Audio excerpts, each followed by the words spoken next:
Audio Jungle.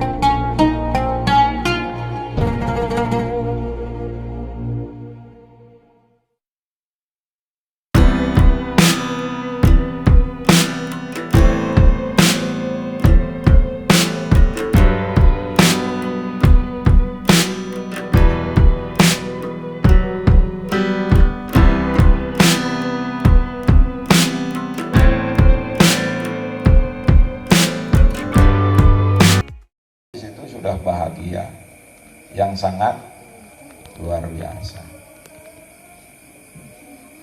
Ditambah ketika datang ke Madinah, ya, seakan-akan disambut oleh baginda Nabi Muhammad Sallallahu Alaihi Wasallam. Kenapa? Abah datang gelisah, Abah hanya ngambil air wudhu di hotel, nyimpan pakaian, dan langsung Abah pergi ke Masjid Nabawi. Bukan tempat yang pernah Abah injak, tetapi di situ rasanya Abah dituntun ya supaya datangi dulu rumahku. Maka saat itu jam 1 malam saya izin kepada pembimbing untuk saya pergi ke Masjid Nabawi. Saya jalan dari hotel ke Masjid Nabawi, ada beberapa pintu yang ingin saya coba masuk tapi tak boleh. Terus saya jalan sampai ke dekat Makbaroh, apa namanya itu di Madinah itu, Baki. Di situ, ya, kata kawan di sini aja Ustaz. Enggak, saya bilang saya mau di sana. Jalan lagi, kawan rasa capek, sholat dia di situ. Dia bilang di sini jauh Ustaz. Saya bilang enggak, saya mau di sana. Saya bilang ke beliau kalau mau ya silakan di sini, tunggu di sini, jangan pergi. Saya mau ke sana. Saya berjalan masuk ke dalam sebuah pintu yang nama pintu itu adalah Babu Salam. Ketika saya masuk, di situ ada polisi yang menjaga, ya, di depan makbaroh itu. Kemudian tidak terlalu ramai orang waktu itu. Ya. Saya bertanya kepada polisi yang menjaga itu, saya bilang, apakah ini? Beliau menjawab, ini adalah makbaroh baginda Nabi Muhammad Sallallahu Alaihi Wasallam. Kerinduan yang sangat luar biasa saat itu. Abah seakan anak kecil yang tak punya malu, ya.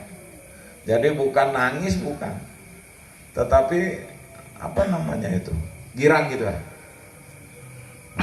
atau girang. Nah, jadi ibarat anak kecil ketemu siapanya, bapaknya, orang tuanya gitu. Kalau di pondok anak kecil ya ketemu orang tuanya, ada macam girang gitu, sehingga banyak bertanya ke polisi gitu. Ini makam ini sebelahnya siapa? Nah, pakai bahasa Arab. Dia bilang ini kuburan Abu Bakar. Ini yang sebelahnya, ini Sayyidina Umar. Boleh saya ambil foto? Saya bilang, ambil saja. Nah, sampai apa bilang, bisakah saya bilang izin saya nengok isinya, karena pakai apa namanya itu, ini tirai. Dibuka sama beliau. Jadi alhamdulillah mata saya telah melihat dengan kasat mata makbaroh baginda Nabi Muhammad Sallallahu Alaihi Wasallam. Ya kan? Nah, itu hal yang istimewa. Ya kan, hal yang istimewa yang pernah Abah lewati, Abah jalani dengan izin Allah Subhanahu wa Ta'ala. Ya, semoga masuk kepada eh, apa yang disabdakan oleh baginda Nabi, manjaro ni ba'da mamati kana manjaro ni ihayati. Siapa yang berziarah kepadaku aku setelah wafat, maka sama seperti ziarah ketika baginda Nabi masih dalam keadaan apa? Dalam keadaan hidup. Itu yang pernah Abah saksikan. Kemudian Abah berjalan lagi tanpa ada pembimbing ini. Ya, tapi seakan-akan ada yang bawa. Ya kan? Sampai kepada minbar tinggi gitu. Ada minbar gitu. Di situ ada orang putih tinggi gitu, orang besar. Ya, nah, orang Indonesia kan kecil-kecil, ada yang gede-gede. Saya bertanya, ini apa? Nah, mereka tanya, jawab langsung, ini adalah minbar Rasulullah Sallallahu Alaihi Wasallam. Langsung yang ada dalam otak saya, oh, berarti ini raudhah. Berarti ini raudhah, saya bilang. Iya. Karena dijelaskan bahwa raudhah ini raudhatun min riyadil jannah, itu ada antara minbar Nabi dengan rumah Nabi. Nah, jadi boleh saya bilang saya foto di sini, saya foto di situ, dan saya masih ada nyimpan fotonya, ya kan? Saya foto di minbar itu, ya kan?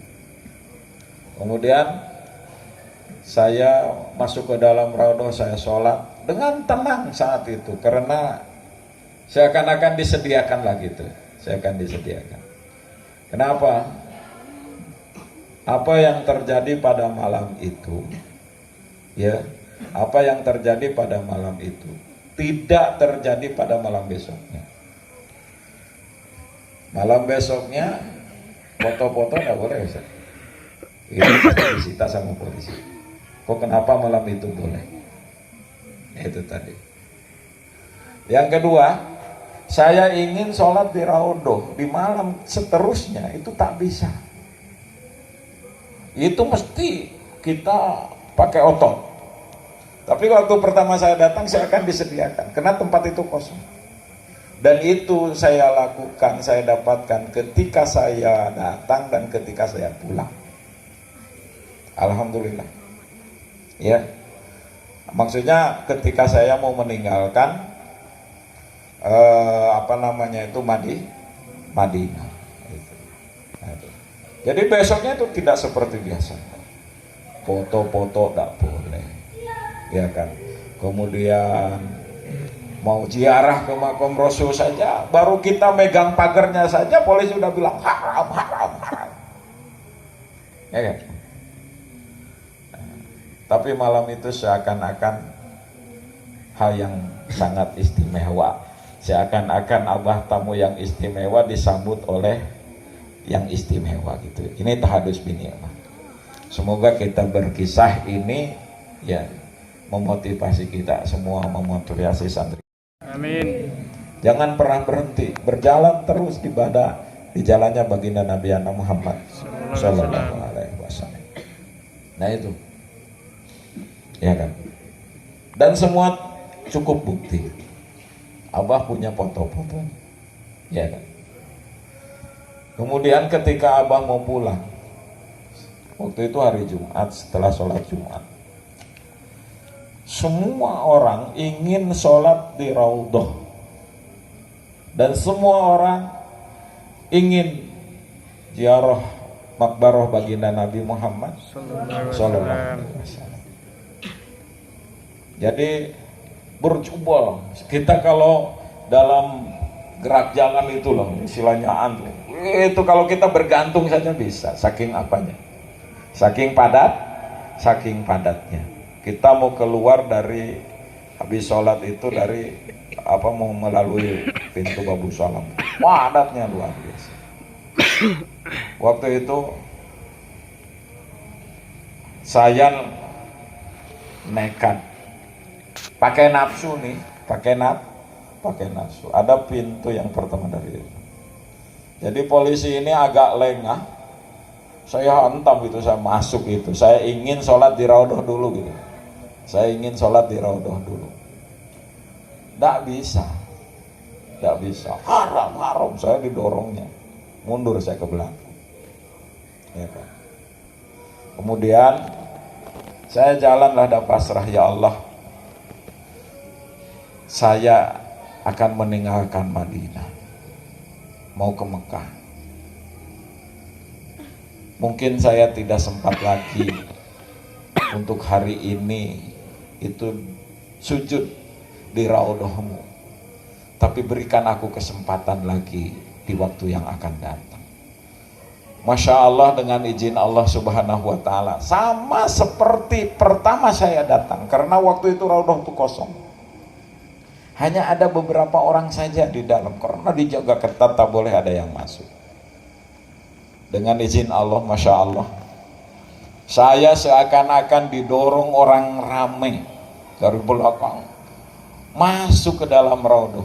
Ternyata di depannya masih ada apa? Masih ada pintu. Dan polisi itu mempersilakan saya untuk masuk. Jadi waktu itu hari Jumat, saya sholat lagi di Raudhah ini. Saya sholat lagi di Raudhah ini. Pamitan, ya kan? Pamitan dengan penuh tenang. Sampai polisi megang-megang pundak saya sambil bilang, orang Indon, orang Indonesia. Ya kan? Karena di Raudhah itu sudah tidak ada orang, karena waktu itu dijaga, tidak boleh ada orang. Hanya ada beberapa orang mungkin yang penjaga tidak ngerti saya. Tapi saya bisa masuk, saya bisa sholat di situ sebelum saya meninggalkan Madinah. Yang saya lakukan di situ, ya, kejadian itu persis seperti pertama saya datang. Raudhah itu kosong, yang lain tak bisa masuk semua tuh. Udah berjuta-juta orang berjubah-jubah itu. Tapi Abah diberikan kesempatan. Jadi seakan-akan didorong rame-rame, ujungnya padahal saya pun udah enggak, tapi dari belakang dorong, masuk ya gitu ya. Padahal dari belakang itu saya takut dimarah polisi, itu masalahnya. Tapi dari belakang itu didorong saya kuat-kuat, ujungnya udahlah masuk. Tapi boleh juga rupanya sama polisi itu. Ujung saya masuk, dah sholat, bismillah, habis sholat masuk. Nah, setelah itu juga saya, ya Rasulullah, saya hanya bisa dadah dari jauh. Awalnya hanya bisa dadah dari jauh. Itu pun sama.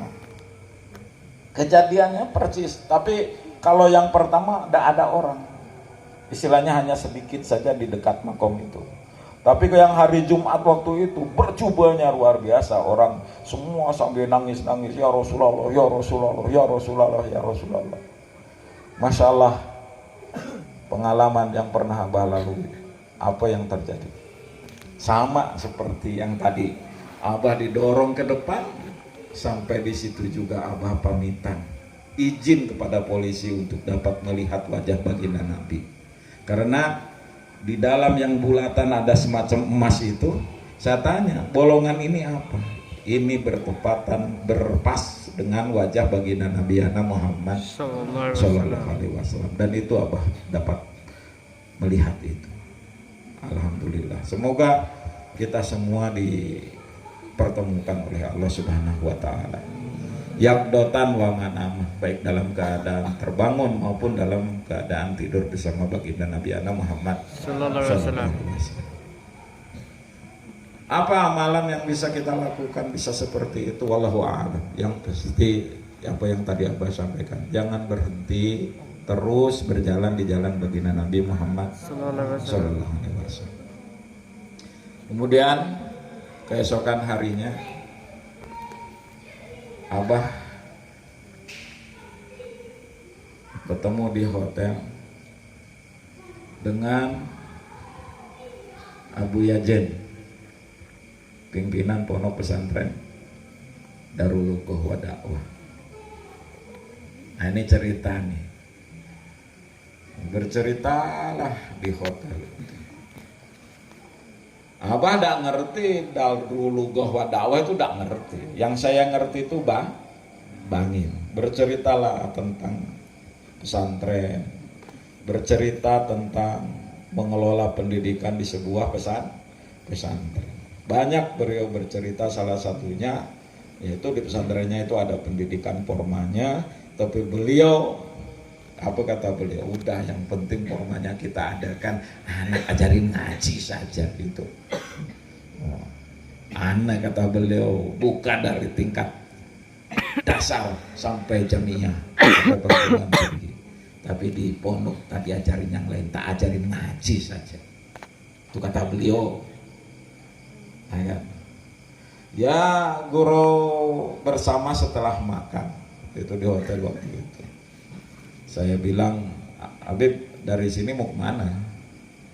Anak mau langsung ke Yaman katanya, karena langsung disuruh pergi sama apa namanya itu guru-gurunya suruh pergi ke Yaman. Banyaklah cerita dengan beliau. Ya gitu. Itulah perjalanan. Kemudian esoknya itu hari Jumat tadi, ya setelah sholat Jumat itu berangkat ke Mekah, ya pakai bis, berangkat habis duhur, datang jam 1 malam ya ke Mekah. Jadi inilah cerita di Mekah ini. Kita singkat-singkat sajalah ya. Tapi bagaimana kaitannya tadi itu? Ya kan? Ada kawan.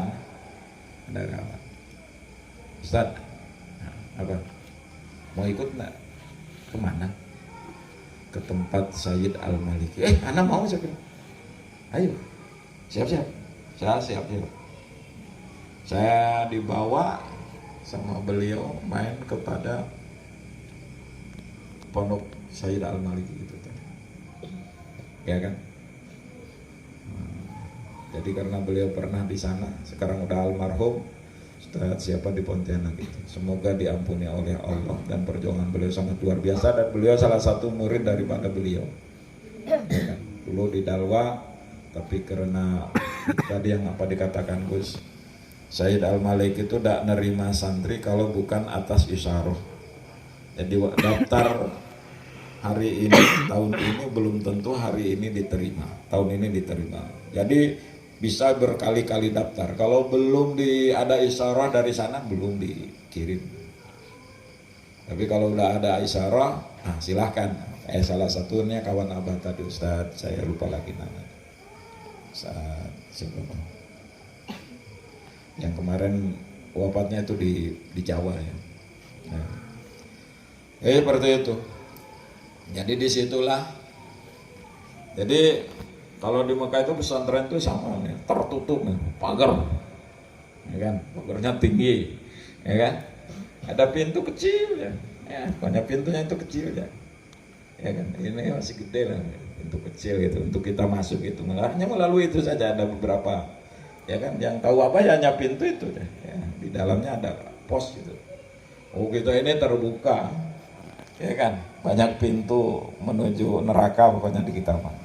Ya kan, kalau anak santri mana bisa kabur ya, sama sekarang di Dalwa seperti gitu ya kan. Tapi kalau di Miftahul Hidayah itu 1000 pintu lah untuk masuk neraka.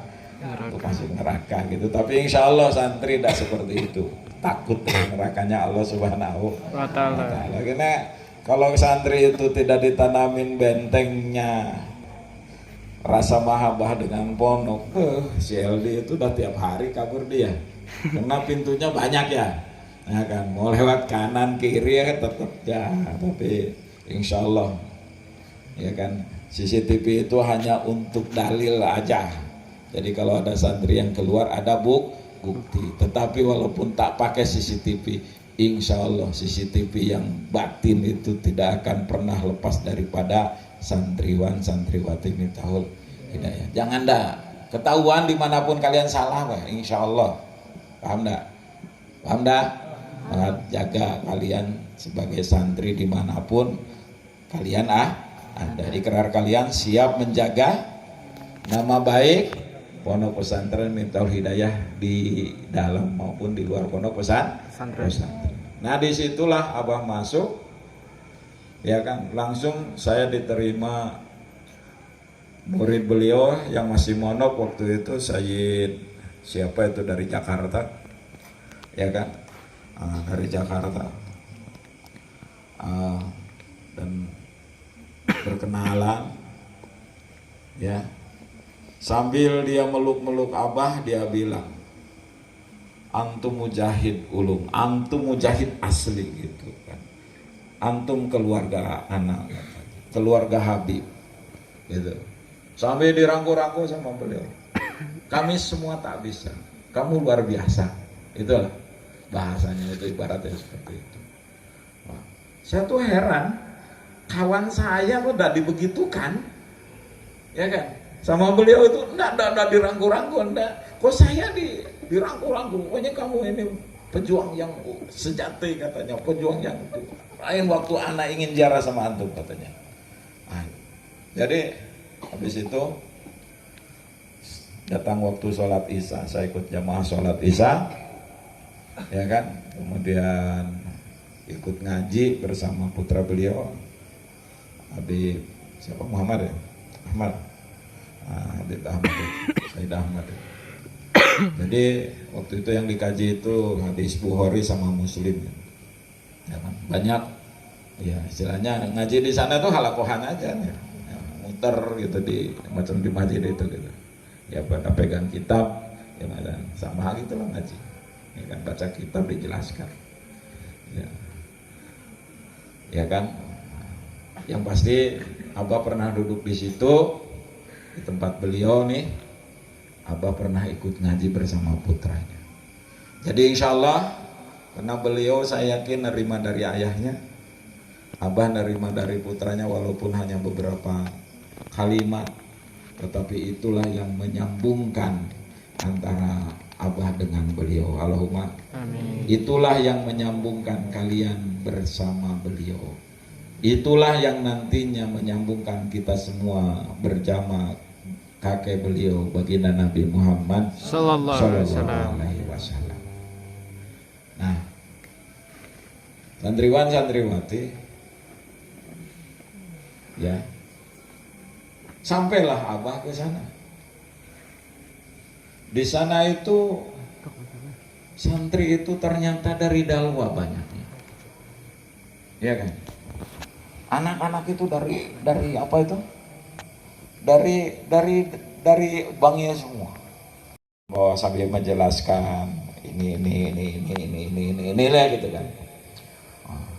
Jadi Abah dibawa sama mereka, diantar pulang, bercerita lah di mobil itu, disupirin sama beliau, sama anak itu yang dari Dalwa itu. Bercerita lah. Anak ada, ini nggak kapalnya, kamu dari mana? Dari Dalwa kata. Dari apa? Dari Bangil katanya. Jadi itu dalam mindset saya. Teringatlah dengan apa yang tadi saya katakan itu. Saya ingin tahu guru dia, gitu. Nah, ternyata dengan izin Allah itu, ya, dengan izin Allah saya tuh nggak tahu kalau Buya Zain itu pimpinan pondok pesantren Darul Uqum. Ya. Kemudian yang saya tahu Bangil. Wah, ini Bangil. Ujungnya apa yang dalam otak saya? Saya tanya, kalian kenal enggak dengan putra Hijrah Saputra? Oh, saya kenal. Itu anak hebat itu. Saya bilang itu murid pertama saya. Ajib katanya kan. Hebat itu, anak kembayan. Sekarang beliau udah kerja di Kanwil Kemenak Pontianak. Ya kan. Hijrah Saputra ini. Jadi dulu waktu pertama kali buka pondok pesantren Al Mizan, dia itu adalah santri anaknya itu macam situ tuh, kecil, gemuk macam gitu, tapi ngajinya bagus, pinter. Kalau Hamzah beda lah, Hamzah itu suka tidur. Kalau dia ngajinya bagus, manja, ya kan, kecil gitu, bulat-bulat gini. Terus sekarang hebat kan, luar biasa, pintar. Itu komputer betul kata dia. Wah, itu makin seneng dia. Makin seneng bawa saya tuh, ujungnya saya di jalan, Masya Allah. Pokoknya di Mekah, di Madinah, serasa di kampung sendiri. Saya dilayani orang terus, ya kan? Ya di situlah. Ujungnya apa yang tidak ada dalam otak saya? Udahlah. Kalau Latif selesai, saya bilang dari apa itu? Dari Sengkubang, saya ke Bangil kan. Padahal tadinya otak saya itu benci dengan Bangil. Paham enggak? karena melihat salah satu santrinya yang merasa apa tadi merasa hebat menjadi santri Bangil. Tetapi satu kali lagi, itulah perjalanan. Sekarang karena Abah sudah dijawab, tidak ada lagi rasa bahwa mereka itu salah dada. Tetapi itu perjalanan, sehingga Abah, udah kalau gitu saya ingin tahu apa namanya itu gurunya. Ternyata Allah kirim langsung. Saya diketemukan di Madinah sama gurunya, kemudian sama puncak gurunya. Yang anak-anak Bangil itu sendiri mengakui muridnya beliau, tetapi belum pernah ke beliau. Paham dah? Nah ini contoh Gus Latif mondok di sana berapa tahun? Dan Abah secara langsung, ya kan, itu tadi diakui murid oleh beliau, ya kan, dari gurunya sampai ke bawah itu, ya kan. Yang tadinya itu tadi, ya, yang didasari dengan apa tadi? Rasa. Tetapi yang dulu rasa benci sekarang ganti dengan rasa mahabbah. Allah tidak ingin orang yang berjuang di jalan Allah digelincirkan, enggak? Ya kan? Berjalan di jalan Rasulullah pasti akan dipertemukan dengan jalannya, ya kan, dengan jalannya. Itulah perjalanan sampai Abah ketemu jalan itu. Ya, kisah selanjut daripada perjalanan Abah, ya, mondokan anak di Bangil ini, karomahnya luar biasa. Saya mikir, saya dulu waktu kecil punya cita-cita besar, ingin mondok di Jawa Timur, Tabarukan, tapi tidak kesampaian.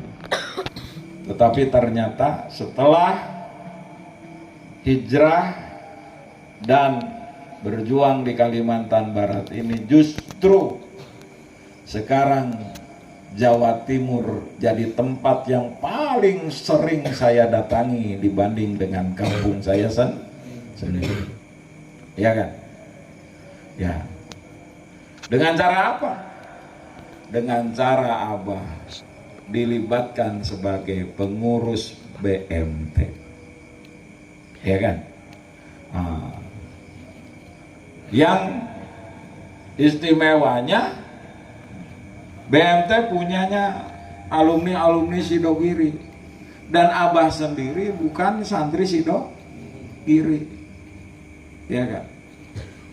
Ya, bukan santri Sidogiri. Apakah Abah cari ke sana supaya enggak? Justru kiainya dari sana datang ke sini 2 orang. Ya, yaitu Kiai Soleh Abdul Haq sama yang satunya itu. Beliau minta sama Abah supaya jadi pengurus BMT. Datang dari Sidogiri. Ketika Gus Latif pertama kali pulang, ya, dari sana saya titipkan dengan beliau, datang ke sini. Saya bilang, Kiai, saya tidak punya ijazah. Saya bilang, kata beliau, saya tidak perlu ijazah. Hanya minta KTP saja. Karena tidak mungkin Kiai tak punya KTP. Pasti udah nikah kan? Ya udahlah, udah punya anak. Saya bilang, ya, kalau udah nikah pasti punya KTP, katanya. Iya, katanya. Dan saya udah bisa ngelak tuh, ya kan? Nah, kalau udah ditanya KTP, masa udah punya KTP, katanya, ya kan? Nah, udah ujungnya sudah saya kasihkan KTP. Nah, itulah salah satu hikmah, ya kan?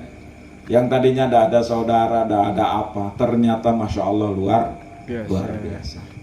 Jadi Abah bolak-balik ke Jawa Timur, nengok Gus Latif, nengok Kak Ipah saat itu, ya kan? Ya gratis, karena ada yang bayarin. Dan itu berkah daripada Darul Lugoh, berkah daripada Abuya Sayyid Al-Mani, ya kan?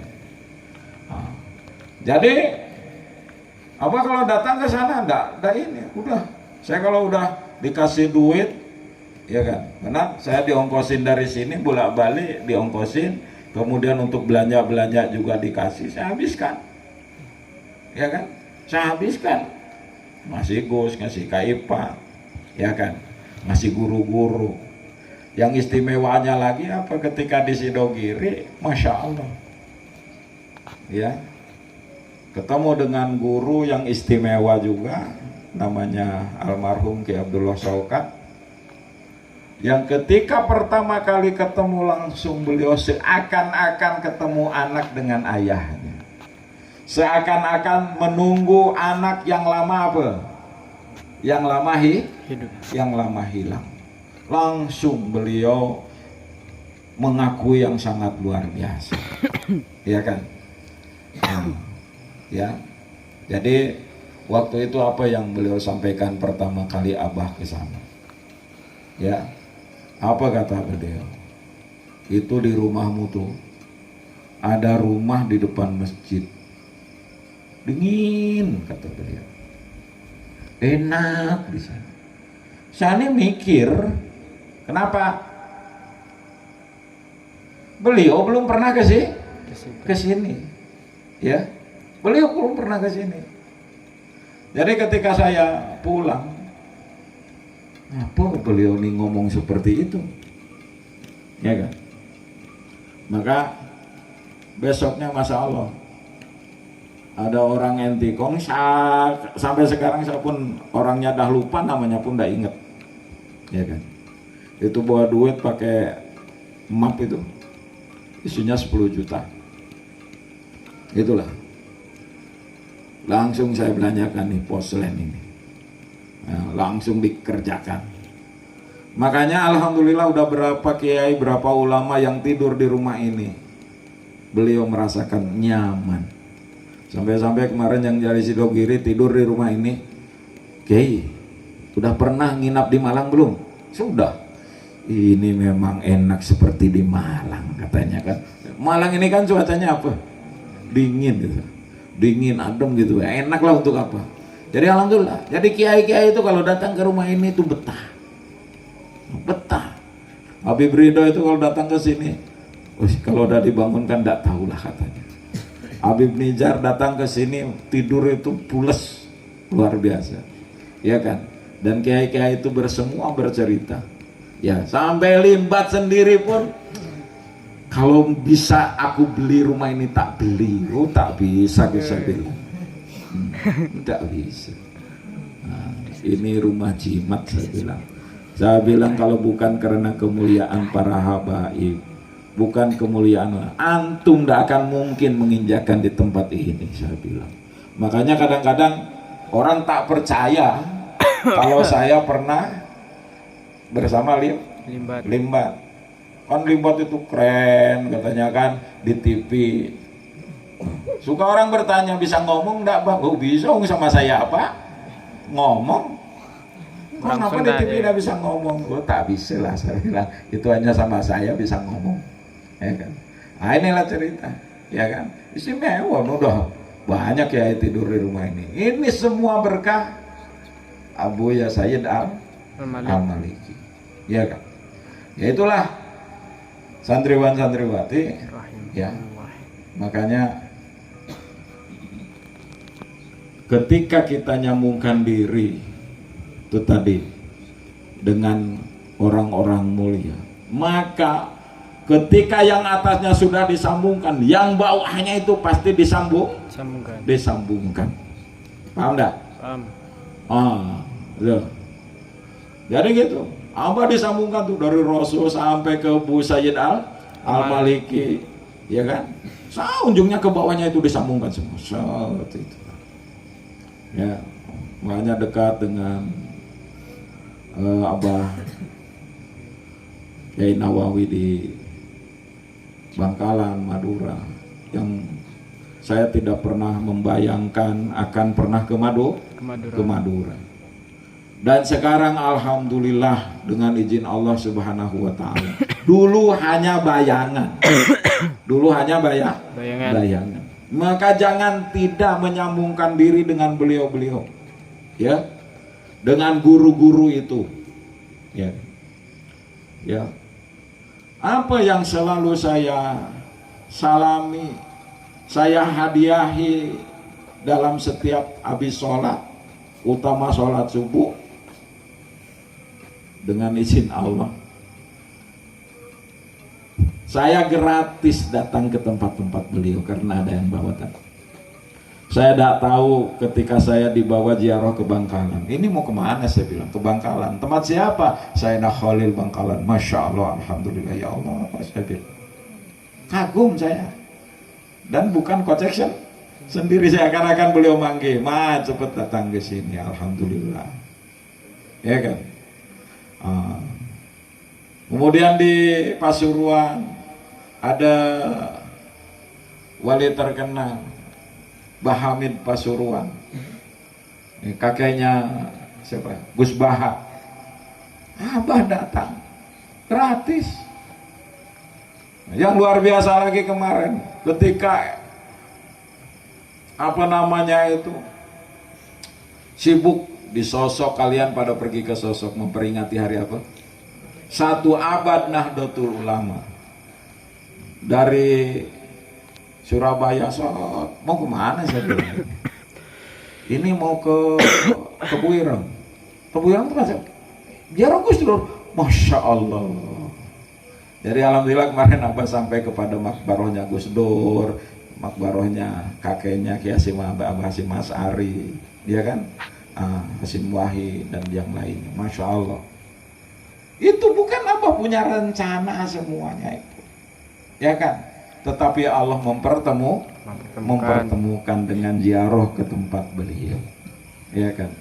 Masya Allah, ya kan? Jadi ini semua satu kali lagi, apa kuncinya? Selalu terus berjalan di jalan baginda Nabi Muhammad Sallallahu Alaihi Wasallam.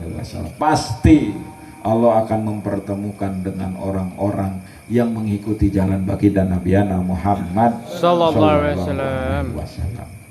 Makanya Abah ingatkan dan selalu Abah sampaikan kepada santri supaya terus menjadi santri. Jangan pernah memutuskan diri daripada jadi santri. Artinya apa? Santri punya guru yang namanya kiai. Santri punya tempat di mana kalian ya bertabaruk di situ. Namanya pondok pesantren. Sampai kapanpun kalian harus jadi santri. Ya, nah ini yang Abah pesan. Jangan kalian putuskan jalan yang sangat baik ini, jalan yang sangat suci ini, ya, yang kelak nanti kita akan dikumpulkan bersama orang-orang yang suci ini, ya. Karena kita ini Masya Allah, apa yang membuat kita bisa bertemu dengan Allah kalau kita tidak ada lantaran, ya kan? Paham dah? Ya, orang-orang yang yang mulia. Makanya jadi santri itu kuncinya itu manut. Ya kan? Maka udah sampaikan kemarin, santri itu tugasnya ngaji dan hidmat. Ngaji dan apa? Hidmat. Ngaji dan hidmat. Jadi ngaji jangan berhenti, melayani pesantren jangan berhenti. Dan kalian jadi santri yang melayani pesantren. Hebatnya kalian itu tergantung apa yang kalian korbankan nanti, pikiran kalian, tenaga kalian, kalau punya harta kalian kepada pesantren ini, ya kan? Jadi ukuran kalian hebat dannya nanti tergantung bagaimana kamu melayani pesantren. Maka di pesantren jangan pernah tidak melayani pesantren. Selain ngaji, layani pesantren. Maka kalau diarahkan sama Abah, diarahkan sama Gus, diarahkan sama orang-orang yang sudah Abah tugaskan, jangan mengelak. Niatin, itu semua untuk melayani apa? Pesantren. Itu yang pertama. Yang kedua manut, tuh semua nurut aja, ya kan? Nurut. Apa? Nurut. Nah, jadi gitu. Jadi ada contoh santri nurut nih. Jadi ada pondok pesantren Tahfidzul Quran punya syarat untuk pesantren jadi santri di situ hafal juz amma. Ada santri dari jauh datang ke situ ingin monok di situ, ya kan? Ingin monok di mana? ingin mondok di pesantren tahfidzul Quran, tapi dia bukan dari pesantren Al-Qur'an. Ketika datang ke situ, ya, Kiai, iya, saya mau mondok di sini. Oh monggo, bagus itu, ya kan. Tapi kamu tahu syaratnya enggak? Enggak tahu Kiai, syaratnya hafal juz amma. Juz amma itu juz yang berapa? Juz yang berapa? Juz yang ke-30. Dari An-Naba amma yatasaaluna sampai An-Nas. Nah itu. Wah, aku udah hafal Kiai. Aku hafalnya karena di pesantren bukan pesantren Al-Qur'an, pesantren biasa. Jadi wajib hafalnya itu 10 surat terakhir. Dari Alhaakumut Takasur sampai Nggak bisa lah kalau gitu, kamu pulang dulu, kamu ngapa dulu? Kiai, aku nih dari jauh. Dari mana? Dari jauh. Oh, dari Nangabayan sana. 7 jam datang ke sini. Gitu kan? Ngeyel lah. Udah pokoknya Kiai terima saja lah saya. Nah, udahlah. Karena ngeyel-ngeyel Kiai pun rasa dosa ini. Kalau santri ini ditolak, dia sudah punya niat kuat. Ya kan? Nah, udah punya niat apa? Kuat. Udah punya niat kuat ingin menjadi santri. Tapi syaratnya belum penuh. Udah. Kalau gitu sambil berjalan, ya kamu apa? Tapi ingat, kuncinya kamu manut. Apapun yang aku suruh kamu harus mengikuti. Ya kalau gitu siap Kiai. Siap. Nah, siap. Nah, dalam pikiran dia lah paling disuruh nyapu siap. Suruh ngepel siap. Suruh bersihkan paceran siap. Ternyata apa yang dia pikir beda dengan apa yang dilakukan oleh Kiai. Datang waktu asar, waktu maghrib, waktu apa? Waktu maghrib. Wow. Santri biasa nunggu Kiai jadi pas Kiai datang, mana santri yang baru yang dari Nangabayan? Oh ini Kiai. Ada ya. Ah sini. Apa? Kamu imam. Wah, aku udah hafal Quran Kiai. Oh ya wis, robo kamu imam. Kamu apa? Imam. Nggak bisa Kiai. Kalau nggak bisa, kamu nggak bisa jadi santri di sini. Tadi ukurannya apa? Syaratnya? Manut. Piye tuh? Ya. Makanya kata Kiai, oh ini gimana? Siap nah?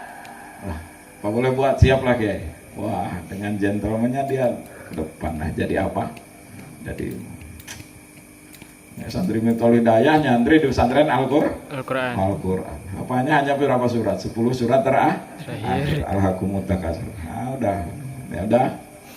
Bayang ini surat apa tak baca. Ujungnya pas rakaat pertama dia baca surat Qul ya ayyuhal kafir. Qul ya ayyuhal kafirun la a'budu ma ta'budun wa la antum a'buduna ma a'budu wa la ana a'budu ma abadtum wa la antum a'buduna ma a'budu. Terus diulang-ulang enggak selesai. Oh, lakum malam. Ya. Qul ya ayyuhal kafirun la a'budu ma ta'budun wa la antum a'buduna ma a'budu wa la ana a'budu ma abadtum wa la antum a'buduna ma a'budu wa la antum. Kok enggak selesai itu bolak-balik ini. Ujungnya dia mir. Ujungnya jamaah dari belakang. Lakum dinukum waliyadin katanya. Dengan jengkelnya itu jamaah, ya kan? Sombong benar katanya dia. Wah, dengan fasihnya baca Qul ya ayyuhal kafirun la a'budu ma ta'budun. Ujungnya di giliran dina wa ma ana abidu ma abattum wa ma anta. Udah ulang-ulang. Ujungnya jamaah dari sebelah belakang apa dia bilang?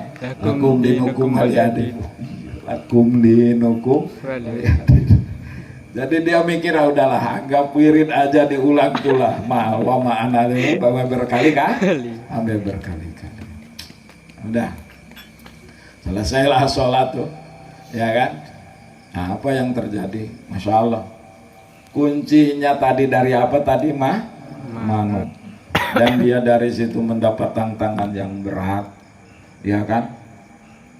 Berkah manut. Dalam sebuah kisahnya itu, santri itu hafal Al-Quran dan memiliki santri ribuan. Itu makanya jangan pernah putus asa. Ya, semangat terus belajar. Iqra bismi rabbikal ladzi khalaqal insana min 'alaq. Iqra wa rabbukal akram alladzi 'allama bil qalam 'allamal insana ma lam ya'lam. Ya.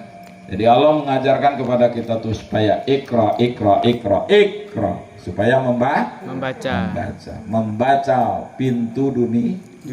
Jadi kalau kamu mau tahu dunia, banyak membaca. Banyak apa? Membaca. Ya, banyak apa? Banyak membaca. Janganlah membaca. Banyak membaca, maka dunia akan terbuka. Malah bukan dunia aja kalau Islam mengajarkan, dunia akhirat dengan membaca akan terbuka.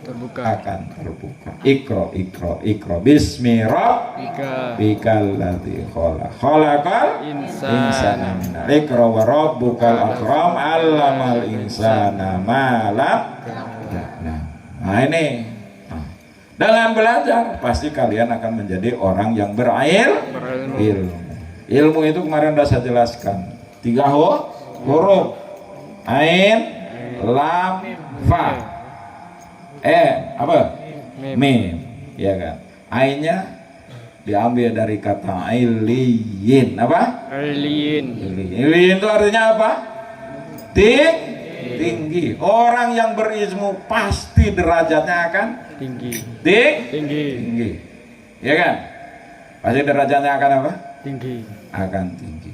Makanya ada pepatah, ya kan? Dengan ilmu hidup menjadi mudah, dengan agama hidup jadi terarah, dengan seni hidup jadi indah, dengan ini hidup jadi indah. Nah, dengan ilmu, ikan bisa nyelam, manusia bisa nyelam lebih dalam dari ikan dengan ilmu. Burung bisa terbang, manusia bisa terbang lebih tinggi daripada burung dengan apa? Dengan ilmu. Ya kan? Makanya jadilah kalian orang-orang yang berilmu. Kunci jadi orang berilmu, ikro, banyak membaca. Paham? Ya. Nah ini kita sambungkan antara hao dengan nuzulul Quran. Nah itu ayat yang pertama kali diturunkan oleh siapa? Oleh Allah Subhanahu wa ta'ala. Ya. Lamnya apa? Latif. Apa? Latif. Ini Latif. Nah, semoga berkah Abdul Latif. Dulu waktu kecil itu bawaannya agak keras itu. Ya, sampai sekarang kalau kerasnya sih masih. Cuman Gus Latif ini keras tapi lembut. Kalau udah mepet pasti nangis dia. Nah itu waktu kecil pun gitu, nonton TV aja nangis, saking lembutnya itu. Tapi itu tadi bawaannya keras. Ya. Jadi Umi itu waktu hamil dia itu sukanya mau ngelawan sama abah. Ini saya bilang anak ini kalau dikasih nama Al-Jabbar lebih parah kan. Ya, kan? Makanya saya kasih pas lahir nama Latif. Supaya apa? Supaya lembut. Ternyata Latif itu kelembutan yang berasal daripada mengetahui dari berbagai dasar ilmu pengetahuan. Jadi itulah Latif. Nanti kajilah nama Latif itu ya. Jadi seperti itu. Jadi orang yang berilmu itu pasti akan memiliki jiwa Latif. Belas kasihan. Sayang. Ya kan, belas apa? Kasih sayang. Belas kasihan. Sayangnya akan tinggi. Makanya Allahu latifu bi ibadihi yarjuku mayyasar. Allah berikan rezeki kepada setiap hambanya dengan kehendaknya berkat latifnya Allah Subhanahu wa ta'ala. Kayak kalau latif itu udah ada dendam tuh ya. Udah ada tuh. Udah ada apa? Dendam. Nah itulah jiwa kia. Okay. Jiwa kiai udah ada dendam. Hebat-hebat santriku. Jadi bukan yang hebat aja santrikunya itu. Semua yang soleh, yang salah